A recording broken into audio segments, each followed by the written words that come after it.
ज़्यादा सोचना, over thinking, ये कोई बीमारी नहीं है, ये एक आदत है और हर आदत बदली जा सकती है। लेकिन उससे पहले हमें ये समझना होगा कि हमारा दिमाग इतना शोर क्यों करता है। इंसान का मन सबसे ज़्यादा तब बोलता है, जब ज़िंदगी में खालीपन होता है, जब दिल के अंदर डर छुपा होता है, जब भविष्य को लेकर अनिश्चितता होती है और जब हम खुद पर भरोसा करना छोड़ देते हैं। दिमाग तब सवाल बनकर खड़ा हो जाता है, अगर ऐसा हो गया तो? अगर मैं हार गया तो? अगर लोग क्या सोचेंगे? यही सवाल धीरे धीरे सोच बनते हैं। सोच आदत बनती है और आदत इंसान की शांति छीन लेती है। आज ज्यादातर लोग दुखी इसीलिए नहीं हैं कि उनकी जिंदगी में समस्याएं हैं, बल्कि इसलिए हैं क्योंकि वे उन समस्याओं के बारे में जरूरत से ज्यादा सोचते हैं। समस्या एक होती है, लेकिन उस पर सोचना 100 गुना हो जाता है। दिमाग बीते हुए कल को बार बार दोहराता है, उन बातों को याद करता है जिन्हें बदला नहीं जा सकता, उन शब्दों को सुनाता है जो किसी ने कभी कहे थे, और उन फैसलों पर पछतावा कराता है जो अब सिर्फ याद बनकर रह गए हैं। यही ज्यादा सोचना इंसान की ऊर्जा को धीरे धीरे खत्म कर देता है। ध्यान से समझिए, दिमाग का काम है सोचना, लेकिन मन का काम है शांति देना। जब दिमाग हावी हो जाता है और मन की आवाज दब जाती है, तब इंसान बेचैन रहने लगता है। हम ये भूल जाते हैं कि हर सवाल का जवाब अभी नहीं चाहिए, हर समस्या का हल तुरंत नहीं मिलता, और हर डर सच नहीं होता। ज्यादातर डर हमारे दिमाग की कल्पना होते हैं, हकीकत नहीं। जब आप ज्यादा सोचते हैं तो आप असल में भविष्य में जी रहे होते हैं, जबकि आपकी जिंदगी अभी इसी पल में है। आप उस वक्त को खराब कर देते हैं जो आपके हाथ में है, उन चीजों के लिए जो शायद कभी होंगी ही नहीं।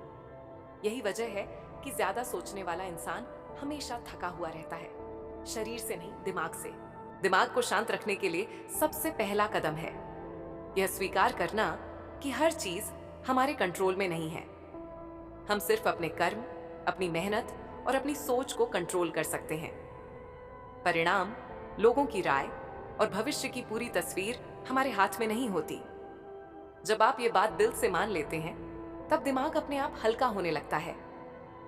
ज्यादा सोचने वाला इंसान अक्सर अकेला होता है, भले ही उसके चारों तरफ लोग हों, क्योंकि उसका असली संघर्ष बाहर नहीं, अंदर चल रहा होता है। वह हर बात को दिल पर ले लेता है, हर छोटी घटना को बड़ा बना देता है और हर चुप्पी में भी अर्थ ढूंढने लगता है। लेकिन सच्चाई यह है कि हर चुप्पी आपके खिलाफ नहीं होती, हर नजर आपको जज नहीं कर रही होती, और हर इंसान आपके बारे में नहीं सोच रहा होता। दिमाग को शांत करने का एक सबसे ताकतवर तरीका है वर्तमान में जीना। जब आप पूरी तरह से उस काम में डूब जाते हैं जो आप कर रहे हैं, तब सोच अपने आप रुक जाती है। चाहे वह काम छोटा हो या बड़ा, उसे पूरे मन से करें।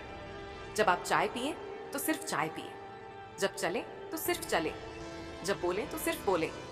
यही माइंडफुलनेस है, यही शांति की शुरुआत है। एक और बात जो ज्यादा सोचने से रोकती है, वह है खुद से सच बोलना। अपने आप से पूछिए, क्या यह सोच मेरी मदद कर रही है या मुझे और कमजोर बना रही है? अगर कोई सोच आपको आगे नहीं बढ़ा रही, तो उसे पकड़ कर रखने का कोई मतलब नहीं है। हर सोच पर विश्वास करना जरूरी नहीं है, क्योंकि हर सोच सच नहीं होती।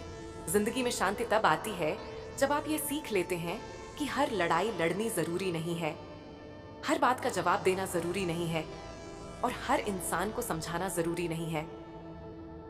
कभी कभी चुप रहना, छोड़ देना और आगे बढ़ जाना ही सबसे बड़ी जीत होती है। दिमाग को शांत रखने के लिए अकेलापन भी जरूरी है, लेकिन वह अकेलापन नहीं जिसमें आप खुद को खो दें, बल्कि वह अकेलापन जिसमें आप खुद को समझ सके। जब आप खुद के साथ समय बिताते हैं, तब आपको एहसास होता है कि आप जितना सोचते हैं उससे कहीं ज्यादा मजबूत हैं। ज्यादा सोचने वाला इंसान अक्सर खुद को सबसे ज्यादा नुकसान पहुंचाता है। वह अपनी ही सोच से खुद को डराता है, अपनी ही कल्पनाओं से खुद को तोड़ता है। लेकिन जिस दिन आप ये समझ जाते हैं कि आपकी सोच आप नहीं हैं, आप सोच से अलग हैं, उसी दिन से बदलाव शुरू हो जाता है। हर रात सोने से पहले अपने दिमाग को यह कहकर सुलाइए, जो मेरे कंट्रोल में नहीं है उसे मैं छोड़ रहा हूं। शुरुआत में मुश्किल लगेगा, लेकिन धीरे धीरे दिमाग इस शांति का आदी हो जाएगा, क्योंकि दिमाग भी वही सीखता है जो आप उसे सिखाते हैं। याद रखिए, ज्यादा सोचना आपको कभी आगे नहीं ले जाएगा, ये सिर्फ आपको उसी जगह रोक कर रखेगा। लेकिन जब आप सोच को साधना सीख लेते हैं, तब वही दिमाग आपकी सबसे बड़ी ताकत बन जाता है। शांति कोई बाहर से मिलने वाली चीज नहीं है, ये अंदर से पैदा होती है। और जिस दिन आप अपने अंदर शांति पैदा करना सीख लेते हैं, उस दिन दुनिया की कोई भी आवाज़ आपको परेशान नहीं कर सकती।